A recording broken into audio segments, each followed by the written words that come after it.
So the question is, how do I deal with fear of the future? Trust myself, trust life, and not overthink. Well, perhaps the biggest problem that humans face is overthinking and mistakenly identifying themselves as the thinker. The truth about thinking is that your thoughts arise spontaneously of their own accord, and their content is given by who you're being that life is in any one moment. One might ask the question, how do you know that you're thinking? You know you're thinking because you can hear it. So that leads us to believe then that there must be two things: the stream of thinking and that which witnesses it or hears it. Which is deeper? The thinker. Which is deeper? The witness. There was a time when there was no thinking, but you were still witnessing things: hunger, temperature, affection, as a baby. So the witness is deeper than the thinker. Because we don't know the witness or the self, we identify as the thinker, and consequently, it gets out of hand. We start characterizing life. We start characterizing ourselves.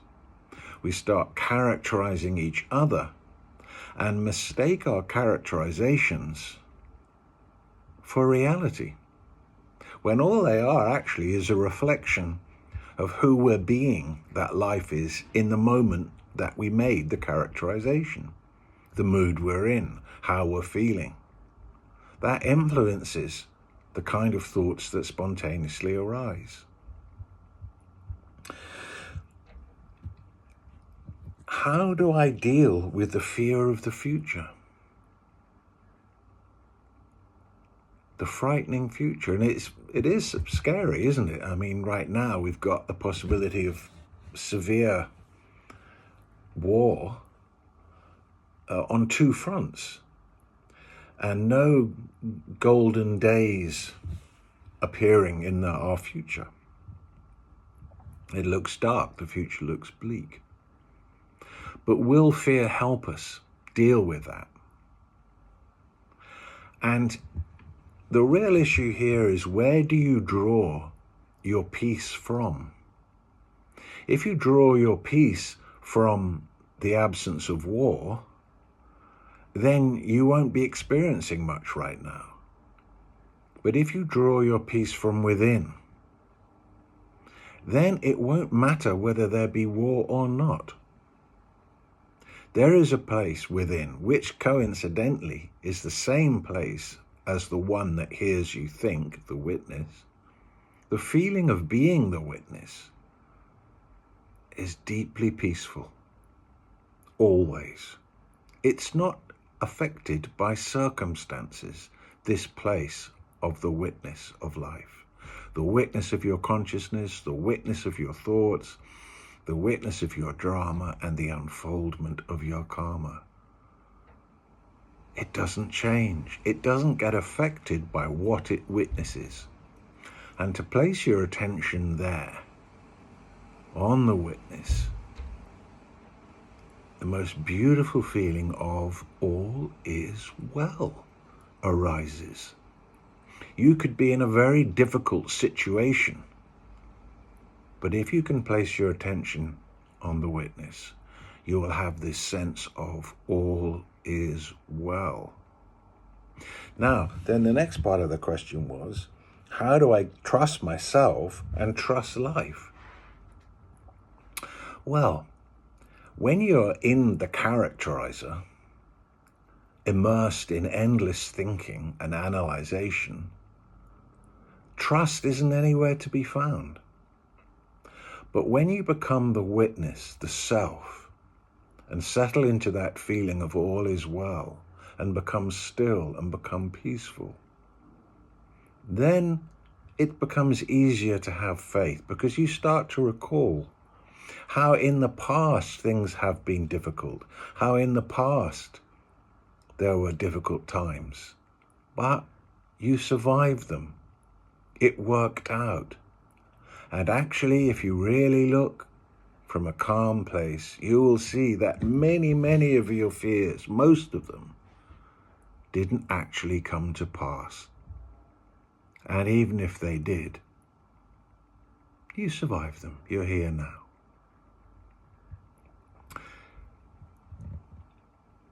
Trust yourself to be who you are.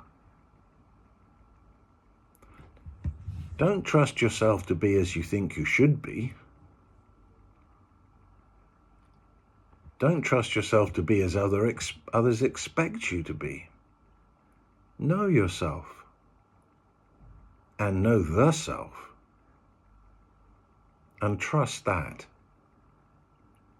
Who we think we are, that's not who we are. Who we've characterized ourselves to be, no trust can come out of that. It's a fabrication. It's a figment. It's an imagination. It's a construct.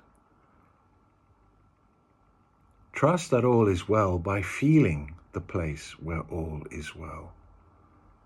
Things may not go as you want them to. Hard times may come. Misfortune may knock on your door. But be assured that this place where all is well, the place of the witness, the seat of the self, the place from which you look into life from, it never changes, and all is always well there. The future no one knows. It's largely unwritten. And we don't have very much control over it. But what we do have control over is who we're being that the future is. And that will give us how we get it. We can choose to have some faith. And moment to moment, be conscious of the deep truth, the deepest truth, that all is well. All is well. This knowledge that all is well, which resonates from the deepest part of us, is the antidote for overthinking and trying to decode life with your thoughts. The best way to understand yourself and life is to put everything down and simply let yourself be. Let yourself be. Let yourself be. Let life be exactly what it is. When you let it be, without putting any of your characterizations upon it or upon yourself, just for a moment, you will see exactly what life is and who you are. And this will restore your faith. And this will make you feel safe. And then you will know for yourself that all is well.